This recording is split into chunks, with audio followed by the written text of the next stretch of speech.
I recently read Algorithms to Live by Brian Christian and Tom Griffiths.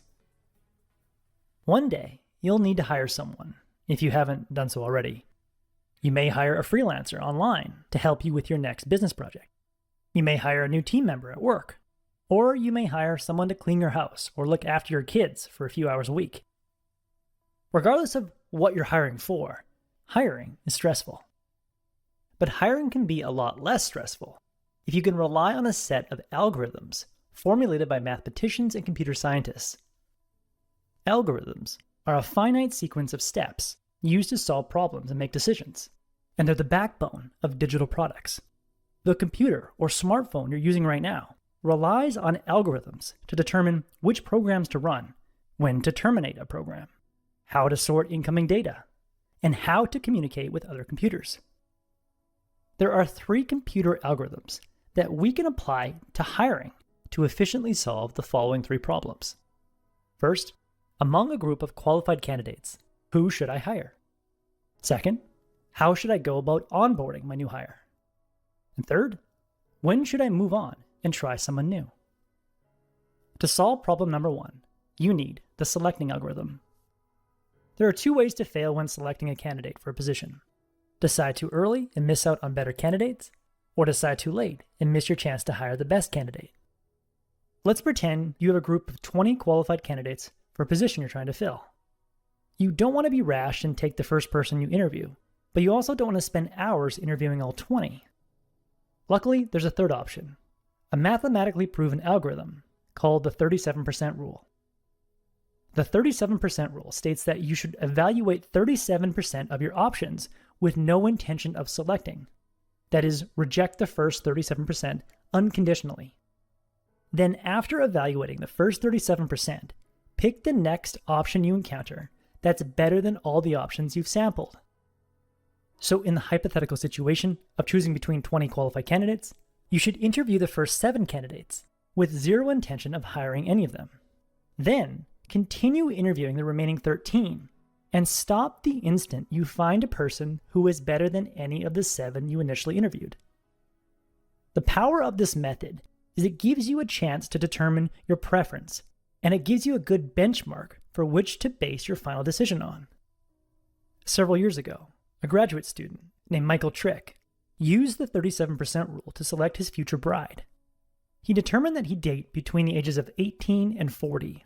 So based on the 37% rule, when he turned 26.1 years old, he should ask the first woman, who is better than all the other girls he's dated, to marry him. When he met that woman shortly after the age of 26, he said there was no doubt that she met the qualifications for this step of the algorithm. So I proposed, and she turned me down. The 37% rule isn't guaranteed to get you the result you want, as Trick discovered.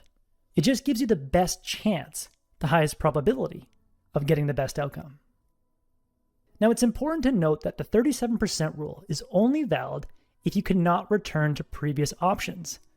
Now, this is typically the case when dating, but maybe not when hiring. If you believe that there's, at a minimum, a 50% chance that past candidates will still accept your offer, that is, they didn't move on while you were sampling, or they didn't lose interest in your offer, then the 37% rule turns into the 61% rule. That means if you're looking for the best possible candidate, you should hold off hiring until you interview at least 12 candidates.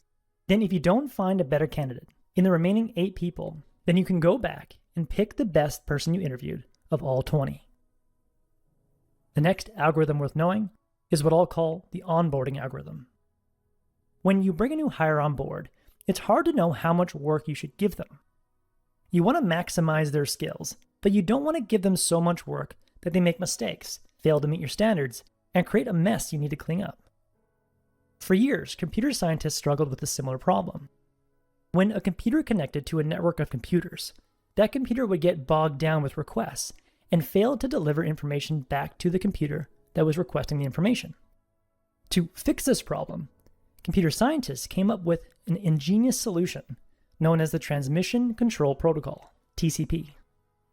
When a new computer joins a TCP network, it starts receiving a single packet of information from a sender and lets the sender know it's received the packet by sending an acknowledge packet. With each acknowledgement, the sender doubles the number of packets it sends.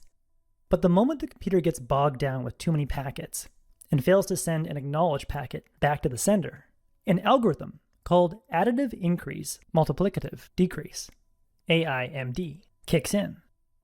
The AIMD algorithm reduces the number of packets being sent by half. This drastic cut frees up space on the network and allows the receiving computer to catch up. If after this reduction, the receiving computer accepts a reduced packet load, the sender will be allowed to add one additional packet to each future message.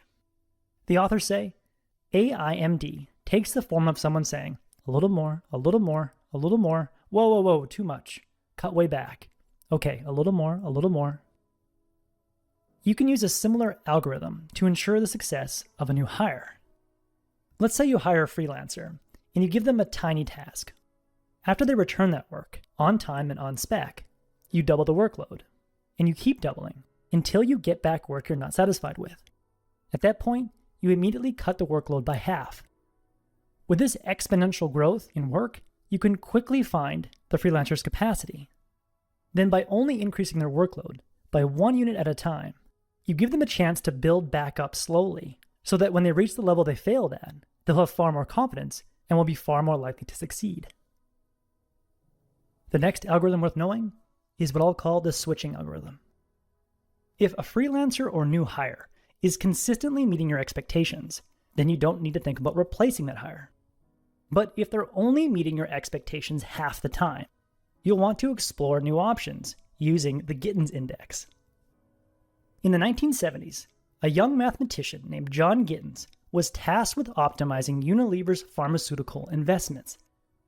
Gittins had to determine if Unilever should continue investing in a proven drug or pivot to a new drug on trial. Based on several iterations and months of calculations, Gittins came up with a table of values to help Unilever determine if they should pivot to a new drug they believed would be at least 90% as effective and profitable as a proven drug. Unilever used this table by determining the success and failure record of 2 drugs, by calculating how often those drugs were or were not successful at treating a disease, then used Gittins' table to find the corresponding Gittins Index. The drug with the highest Gittins Index was deemed the best option to pursue. Gittins indexes are now regarded as a mathematically reliable method to determine if one should pivot or persevere. You can use the Gittins Index to determine if you should continue investing in a project or a person you've just hired. Once you determine the success and failure ratio of your current option and an option with 90% of the expected value of your current option, you use the Gittins Index table to determine which option has the highest value and go with that option. Now, you need not consult the Gittins Index table for every decision. You only need to remember these 2 key findings. First, an untested option with a success-failure record of 0 and 0 has a Gittins Index of 0.7. This means if a project or person is not meeting your expectations at least 70% of the time, that is, they have a success rate that's lower than 70%, you should consider switching to a new project or a new person if you believe a new project or person has similar potential. Second, if you go with a new option and their early success to failure ratio is worse than your current option, it still might be a better option. For example, if a new candidate has 3 successes and 4 failures, that is, they've met your expectations 3 times and haven't met your expectations 4 times, they will have a higher Gittins Index than a veteran who has 1,000 successes and 1,000 failures. The authors say, the untested rookie is worth more, early in the season anyway, than the veteran of seemingly equal ability, precisely because we know less about him. Exploration in itself has value, since trying new things increases our chances of finding the best. In the end, take the stress out of your decisions by trusting mathematically validated algorithms. The next time you're struggling to select a candidate, remember the 37% rule. Determine your sample size, or sample duration, and use 37% of your sample size, or sample time, to generate a benchmark. Then select the next best option that comes your way. Remember the transmission control protocol and the AIMD algorithm. Start small, keep doubling up, then reduce by half when you encounter a failure, then gradually build back up bit by bit. And lastly, remember this key finding of the Gittins Index. When you have two comparable options, go with the newer, less tested option for higher potential reward. That was the core message that I gathered from Algorithms to Live by Brian Christian and Tom Griffiths. This book brings a fresh perspective to decision making. I highly recommend it. If you would like a one-page PDF summary of insights that I gathered from this book, just click the link below and I'd be happy to email it to you. If you already subscribe to the free Productivity Game email newsletter, this PDF is sitting in your inbox. If you like this video, please share it. And as always, thanks for watching and have yourself a productive week.